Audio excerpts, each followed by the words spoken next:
Mike's good to go? Cool. Awesome. Thanks y'all for joining. We'll just dive right in. I'm Isaac Ware, Director of Demand Gen at UserGems. We help drive efficient growth, prevent churn by tracking key customers and accounts for job changes, and helping to also multi-thread those on autopilot. Yep. Hi, I'm Clare Corriveau. I'm the head of Demand Gen for Cobalt. We're a cybersecurity organization that offers pen testing as a service, or PTAS, as we've coined the term. So we have a SaaS platform and a community of about 400 testers or ethical hackers that test platforms, and we offer fast, easy, reliable pen tests and help make security programs stronger. And Isaac is going to indulge me for a second. With marketers in the room, we don't often think about security, but after being at a cybersecurity organization, I'm going to give you my PSA, and then we can get back to go-to-market alignment. But security is everyone's business. As marketers, we have really big marketing technology stacks. We handle a lot of customer data. It's just as important that we are aware of our security programs, because we are just as responsible for that data as our product and engineering and infrastructure teams are. So if you need a pen test, let me know. I am in marketing, but also part-time sales, because I'm in Demand Gen. So let me know, but definitely make it a priority if you don't know who your pen testing provider is or who your security providers are, to get a little bit more intimate with that. So I'm off my soapbox now. Back to good market alignment. No, it's important. Marketers handle a lot of data, and if you're not secure with it, problems happen. So no, I love that. We're gonna kind of dive into the context. So I mean, people are changing how they're buying. Buying committees are getting bigger.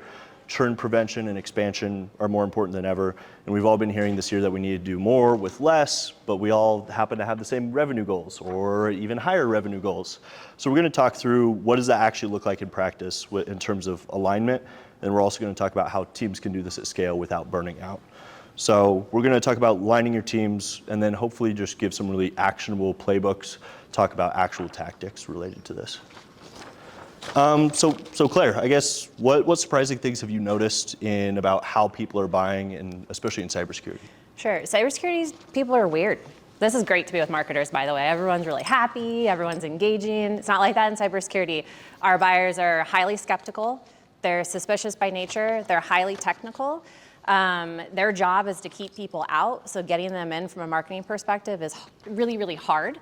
They are a very tight-knit community, very crowded space, so a lot of vendors doing very similar things, jockeying for attention, and they hate vendors. They absolutely hate vendors. So they're a very tight-knit, referral-based community that doesn't like to talk to vendors at all, so it makes it a little bit challenging. But ICPs aside, we're all marketers in the room. We all evaluate technology. Think about how you look at technology vendors. It's like, have you used them before? Do you have a prior relationship with them? Do you have somebody in your network that's used them before? I've been at Cobalt for 2 years, and when I joined, we were evaluating a new chatbot, for example. The first thing I did is I went to my DG network, and I was like, who are you using? Who don't you like? What was the sales process like? What's your CSM like? How much does it cost? What is it like now? And that gave me all the information I needed to be able to evaluate who I wanted to go with. I had a lot of knowledge going into it that you only get from your network. And if you have the opportunity to influence a tech decision, you're probably going to go with somebody that you've used before, or someone that you can vouch with, somebody in your network that they've used before. And so UserGems does that for you. They tee that up, right? So they're taking a champion from an organization that moves someplace else. They feed that to your BDR team, and it sets it up for success, because then you bypass those awareness steps, and you're talking to somebody that already knows your business, already knows, has trust and quality, built within the relationship, and it makes it a lot easier and converts a lot faster. Yeah, and not only that, like we've seen, especially mid-market, buying committees are getting bigger and bigger. So we've seen 7+ mid-market for us. Some of our customers are 7 to 12+. So that means having that former champion is more important than ever. I mean, you're selling into these massive groups, so having that champion helps accelerate and protect that deal. But it also means, like on the marketing side, multi-threading is more important than ever. So kind of, yes, sales has always been multi-threading, they always will, but also taking that upon marketing as well, when we're responsible for pipeline revenue numbers, to actually make sure we're helping to accelerate those deals with multi-threading as well. Yeah, absolutely. And I know I'm not the only person in this room that's probably, like, budget has gotten cut this year. There's a lot more scrutiny from everybody in the organization, the executive team, the finance team on what you're doing. So having more people on your side when you're trying to pitch something through the budget process, it helps when you already know the vendor and have used them before. And it helps paint the picture for you when you're trying to make a case for a tech purchase. Definitely. So I guess how have these factors we've been talking about influence your go-to-market strategy and your partnership with the sales team? Yeah, absolutely. So, well, there's a couple things. So with the UserGems, we work really closely with our BDR team. Our BDR team actually sits within the sales organization, but I will say our head of biz dev and his wife would say this, and my husband would say this, like he is my work husband, my work spouse. We were very close. We were in Cancun for a company offsite. I don't know if you guys have done those where you do like the fun games on the beach, you know, and they're really silly and you have like the skis and you have to move. He and I were partners, and one of the sales directors was like, hey, that's not fair. You and him can't be partners. You work really well together. And I was like, oh yeah, how's your pipeline look? Like, I mean, we work really well together, and it's honestly because we have a shared number. So it's super simple. He is not successful without me. I am not successful without him. So why else, like why wouldn't we work together, right? From a full go-to-market alignment perspective, we work in pods at Cobalt. So for every region and segment, we have a CSM, an AE, and a BDR. The three of them work together to tackle that segment and that territory, and then they have demand gen marketers that are aligned by segment. So it's a very like cohesive group. They meet weekly. They have shared tactics that they go to market with. And then from a demand gen BDR perspective, my team's on the Monday BDR call. We kick off the call. What happened last week, what's coming this week, we get feedback from them. So while they don't sit in marketing, they are an extension of our team and vice versa. So we work really well together, and with a shared number, there's no reason not to. And then obviously with sales or BDRs, if you give them a reason to believe, like they're gonna be more invested in you. And UserGems has done that for us. So we're focusing their prospecting efforts in the best place possible, where they're willing to work on it because they know the leads convert faster. They know that they're going to be calling somebody or reaching out to somebody that is familiar with our brand. So it's kind of a win-win. We already work really well together, but then they're like, they love UserGems week. We have it uploaded the first week of the month. They're like, great, I'm going to call these leads, and they're my focus because I know they're going to convert. And it just is a nice process that we have. Yeah, it's a cool thing to talk with ADRs, BDRs every once in a while. I mean, we hear it so often where a BDR will be like, yeah, 75% of my entire pipeline comes from these job changers. And we're even using it really heavily internally on the ABM side of things, where marketing, especially on paid media, my side of things, we're launching 300 one-to-one campaigns on paid media. It's a heavy lift in marketing, and in theory sounds like it would work really well, but then you actually get to the ADR execution side of things, and that's where it usually falls apart. But for us, we have all of those target accounts, all 300 target accounts. That buying committee is surfaced right in the CRM, so we can just push it out to the ADRs, they push their sequences out, and we're good to go without having to do all that research on who they're reaching out to for all 300 accounts every single month. So it's a huge play for us as well. And I guess, Claire, do you want to talk about how you set up that play internally at Cobalt? I'd love to, Isaac. That would be great. So it's pretty simple. The way it worked, I think I said, well, if we can go to the next slide. I'm doing my best here. I know. Come on, Isaac. Oh, there we go. You go. Right as I went towards it. So it's a simple flow. So we track current customers that move to new jobs, churned accounts that move to new jobs, so previous customers. Once the customer joins a new company and they meet our ICP, it fires off an MQL to the BDR. They send a specific sales off cadence based on like what type of customer. Is it a current customer that moved, a churn customer? And then there's an example of an email from one of our BDRs that actually was sent. And we have different sales off cadences that we test out. And in a perfect world, that moves to a booked meeting. And then with a sales rep. And again, think about how much easier that meeting is for the rep. They're talking to somebody that's used you before. So the conversation's a lot different. Yeah, and definitely something I like to point out too. I mean, it's something we recommend in our playbooks, but not asking for that demo request in the first email. And I guess what's your experience with how prospects respond to that? Yeah, you'll notice this is Ben. He's one of my favorite BDRs. He doesn't ask for a demo. He congratulates them on their job and then is just offering himself up as a continuation of the trusted partnership as they had at the previous customer to be in the new role. So it's not pushy. And often they respond to this, and especially timing makes a big difference. Within the first 30 days of a job change, someone's more willing to talk to you before they get bogged down in all the things. Yeah, and that's something that's pretty cool, especially marketing, BDR side of things. marketing, there's a little bit of a disdain for marketing sometimes, and there's sometimes a disdain for BDRs. But this is one of the only plays where I've seen amazing responses. You don't have that negative response to the marketing. You don't have that negative response to the BDR outreach. And usually we see with the email play, especially 90% plus open rates, 30% reply rates on some of these. I mean, really, really cool stats to be able to see from some campaigns where we don't always get that satisfaction on the marketing BDR side of things. Yeah, and BDRs have a hard job, right? Like their job is thankless, it's hard. They're getting crapped on every day by people, especially in cybersecurity. They don't want to talk to them. So this gives them something to look forward to every month, not an easy win, because they still can be hard conversations, but they're higher converting leads.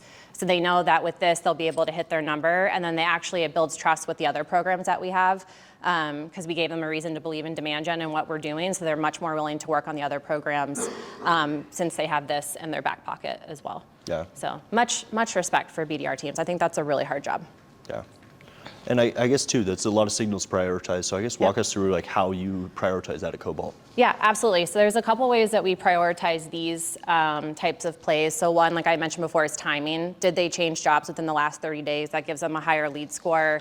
Also, are they from a churned account or an existing customer account? We'll prioritize the existing customer accounts versus churned accounts. And do they meet our ICP? So if they change jobs in the last 30 days, they meet our ICP, and they came from a current customer, those will be MQLs and they get higher scores. The other ones will move to we have inquiry and suspect buckets. And so the suspect is like a rainy day kind of thing. Like I have followed up on all my MQLs, I've done my cold outbound, let me go with the suspect bucket. And so those might be a little bit prioritized, but it took us a little while to kind of find our groove, but those are the big things. So the timing of the job change, and do they come from a current customer or a churn customer? Yeah, and it's awesome too on the paid media side of things or ABM side of things too. Really helps prioritize what accounts you're reaching out to on ABM. You might have a lot of accounts that look the same from the outside, but then when you start diving into what accounts have how many champions, it makes it a lot easier to find warm paths into those accounts as well. And I guess too, speaking of doing more with less, really want to talk about ROI, what's the actual ROI from this playbook for Cobalt? Yeah, so this is real. This is what my actual ROI analysis is of UserGems. So this is also why I'm standing up here, because how could you not love a vendor that does this for you? But we implemented them at the end of 2021, I think. So this is all of last year. 1,836% ROI, 91 total influenced opportunities. So this is a really easy thing for me to get commitment on for budget for the following year, right? Like how could they say no to this? So 8% of our new logo pipeline revenue did come from UserGems. So it's been a really great investment for the Cobalt team. Yeah, and I guess talk a little bit more too about how is it easy to measure that? How do you do the attribution there? Yeah, attribution is always so hard, right? Hot topic. So the way that we track, so the demand gen team, actually the whole marketing team at Cobalt is measured on what we called SQOs, or sales qualified opportunities, and it's based off of last touch. So or op trigger, as we call it. So lead source is first touch for us. Last touch is op trigger. So this right here is just based off of the last thing this lead did before they became an opportunity was come from a UserGem. So this isn't even considering the UserGem leads that might have been the first touch, where last touch might have been like a demo request or something else. So this is purely based off of last touch op trigger. So I have like a forecasting line, that's the UserGems. We can forecast every month how much we think we're gonna get from them. I have a line for UserGems in my ROI analysis. So it's a very specific op trigger that makes it easy for us to track. Yeah. And it's really cool too seeing this. I mean, you reach out to these job champions, and sometimes it creates a really interesting anomaly in the sales cycle with how fast they close, how they're closing, the education needed, everything like that. So I guess dive into one of your more exciting stories about a deal. So we talked about this earlier, but I think the most exciting one for us was from our EMEA team. It actually came from a churned customer account. So a churned customer left his account, moved to a new account. Our BDR got the notification, reached out as an enterprise account. Our enterprise deals are typically 5 to 6 months and 40K in average deal size. This closed 3 weeks from the day that the lead got sent to the BDR and closed at 90K. So I wish they were all like that. They're not, but that is not the only one that's come like that. But it's interesting that it's someone that wasn't a customer of Cobalt anymore, but had brand recognition, moved to a new company, and then we moved super quickly and got almost double the deal size that we normally get, because this person already knew who we were. He'd already worked with us before. He was happy. He was in a new role and had an opportunity to influence the tech decision. And timing probably was part of that. But again, first 30 days, a new job, super important. Yeah. It's really cool too. I mean, aligning sales and marketing on the tactical level, there's always like meetings you can have and things you can do, but there's this like unmeasurable emotional aspect of it. And you provide a sales team a lead that closes in weeks instead of months, and there's that immediate like thankfulness for the marketing team and obviously revenue generation for the marketing team as well. But yeah, always really cool to see. Absolutely. And for us, again, in cybersecurity, it is such a tight-knit community that like, this is the way for us. I mean, we're not going to get someone to fill out a form or attend a webinar. I'm jealous of all the fun stuff I see here that people have at their booths. I was like, cybersecurity people like wouldn't even make eye contact with us. They would want nothing to do with us. But this is like, hey, I know you. You worked with us. I know everything about your engagement with the account when you were with Cobalt. And from a churn customer perspective, we can also reach out and say, look at the notes and say, hey, I understand what your frustration was when you worked with Cobalt before. We've changed that since then. We'd like to talk to you about what we did. And it's a great opportunity to feel known when someone reaches out to you. Because I don't know about you guys, but even coming to this conference, like the amount of outreach that we all got as attendees was a lot, right? A lot, and it was overwhelming, and they didn't talk. There's a couple people that reached out that, one called me Jennifer, my name's Claire. That was weird.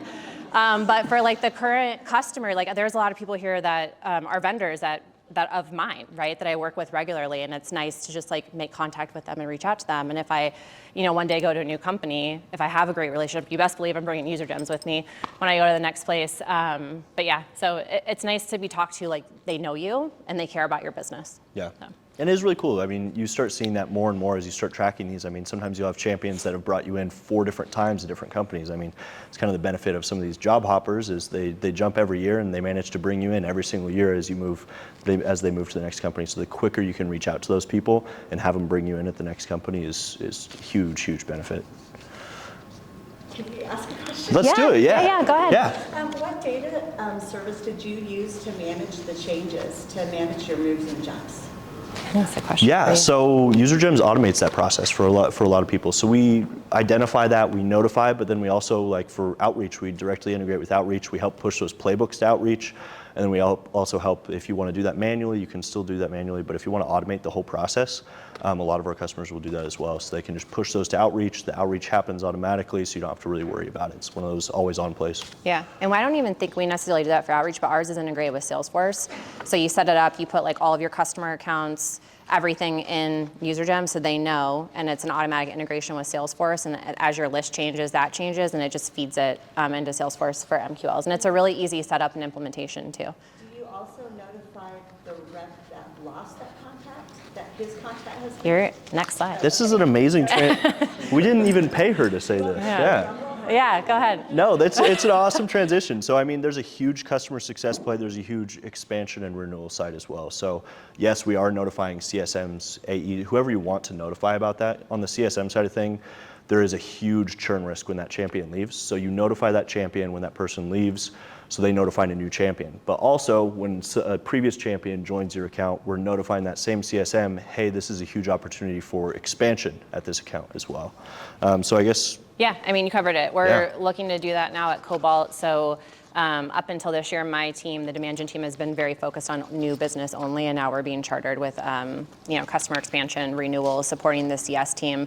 And again, in cybersecurity, and I keep going back to it because the industry it's just a little bit different than other ones, but people change jobs all the time. They're constantly moving, changing jobs. Our champions leave a lot. And they're tough. So notifying our CSMs of the new person in that role is just as important as our BDRs on the new logo business that's happening. Yeah, definitely. Go for it. I'm with the Lego. We're actually in the process of becoming a customer. Hey, perfect. All right. Hey, love to hear it. Love to hear it. You said sequence, but you showed an example of that first email. Love that first Yeah. email, but it looks a little bit like a one-off. Like you might be hearing from our team in the future. I'm curious, what does the rest of that sequence look like? Yeah. How do you communicate beyond that first touch? Yeah, definitely. So everybody does it a little bit different. We have our plays set up, so you definitely want to just stay in front of them and provide value. So I mean, that first piece can be a gift, and then maybe move towards more like nurturing and outreach, remind them of previous success, things like that. We're really talking about the job change after the first email. You don't need to, no. It's not necessary. You just want to stay in front of them. A lot of these customers, like, You know what they were like a lot of people have like NPS scores around these people. So you're reaching out to people who used you in the past. A lot of them loved you in the past. So just staying in front of them a lot of the time is a great way to be. But at the same time, that first email for us produces a ton of pipeline. So a lot of our customers will run kind of a look back, and you have that initial boost in all of these people that changed jobs that you've missed in the past, and that first email goes out, and all of a sudden you just start getting all these replies back in just off that first email. So it's a pretty positive interaction. Yeah, and every sequence is different, and we test different things all the time to see what might be working, and then you start to add it into the demand gen programs that you have going on, right? Like, do you have an event coming up? Do you have a webinar? Do you have a new piece of content? What can you see from their intent signals that they're researching? How can you supply with that kind of information? So it's all different. But we don't talk much about the new job past that first email, though. Yeah. Yeah. Yeah. Do you segment out your campaign users based off of the role they played in the buying journey? So you use a very different touch point you have with an admin user versus a C-suite gym. Yeah, so that's part of the different sequences that we have in place. It's like based on their title. We're looking more for, at least for Cobalt, definitely more on the executive team, like the key contact on the opportunity and the account that they were there. But the BDRs will pull in other people from the account too, and those sequences are just definitely based on their persona and who they are and what they're interested in. Yeah, there's a lot of really cool use cases too around even late stage close lost op too. So you know they've made it through most of the opportunity, they're educated on what you do, maybe they made it to technical validation or beyond. You know that there's a fit, they're educated, so when they move to that next company, it's another ICP, like target account, you can immediately reach out to them again. The sales cycle's a lot shorter too.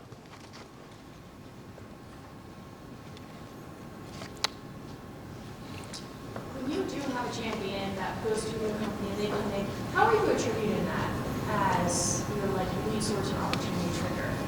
UserGems. Well, so we have a referral program, which is different, right? But if it comes in from UserGems, it's being attributed to the UserGems op trigger or lead source. But that's a good point. So I think it depends on your referral program and that you have. Some people have very heavily used, like, links that they can share, and they send it out and they get something back. For cybersecurity, it's a little bit different. It's word of mouth. We were just talking about this. Our head of Marcom's in the room, and her team runs our referral program, and often it's like we don't see it and we hear it on like a gong call. They're like, oh yeah, I used you before at a different company, but they didn't necessarily refer that way. So it's a lot of influence, but again, for UserGems in particular, it's either going to be first touch or last touch. And how we attribute it. So the numbers that we showed here are straight up just op trigger, last touch, before it moves forward. Yeah, and it's nice too, so within the UserGems dashboard, because we integrate directly with your CRM, like Salesforce, we're able to see, like, was that created by UserGems? Did that close through UserGems? So you can kind of see the whole buying cycle. So it's not, there's a lot of soft ROI with a lot of other platforms, but it's one of the few cases where you can directly attribute ROI to a specific lead source, which is nice. Yeah, and then you look at overall campaign influence. There might be, like, UserGems might have an influence on an opportunity, but it wasn't the first touch or the last touch. It was like the second, third, fourth, fifth, right? So we'll have op trigger tracking, but we also do overall campaign tracking. So if I look at the overall campaign influence UserGems has on our pipeline, it's much bigger than the numbers that you saw. That's just based on last touch. Yeah, because we all know it's hard. Attribution's not black and white. I don't know about you guys, but I've been in a lot of ABM sessions here, and that continues to be the question, like, how do you track that? Is it a BDR? Is it a salesperson? Was it a marketing thing? It's probably all of those things. So the last thing to actually move it over the end, does it really matter? No, but look at overall campaign influence for things to see how all the stuff that you have going on might influence it. Definitely. Can you just clarify from a long perspective if you guys are going after more growth accounts or enterprise accounts? Yeah, that's a good question. So if you asked me last year, I would have said our focus is only on growth and SMB. And then this year, it's completely on moving up market. So from a SMB mid-market perspective, we kind of have that figured out. A challenge with what Cobalt does is often people need a pen test at like one point in time, especially on the lower end of the market, and they won't come back to us because they just needed it to like check a compliance box or something. From an enterprise perspective, you're replacing or trying to replace something that is like much bigger, and pen testing is like one small slice of their security portfolio. So all of them, but our focus this year as a GTM team has definitely been prioritized to move up market and support the enterprise team. But UserGems supports all of our sales teams. So For our SMB sales team, those don't even go to BDRs, they go straight to the AEs. They skip the BDRs. And then for mid-market and enterprise, we send stuff to the BDRs to qualify for our mid-market and enterprise reps. Yeah. You might have mentioned this, but how does this influence like your sales cycle? Like, have you noticed that these opportunities come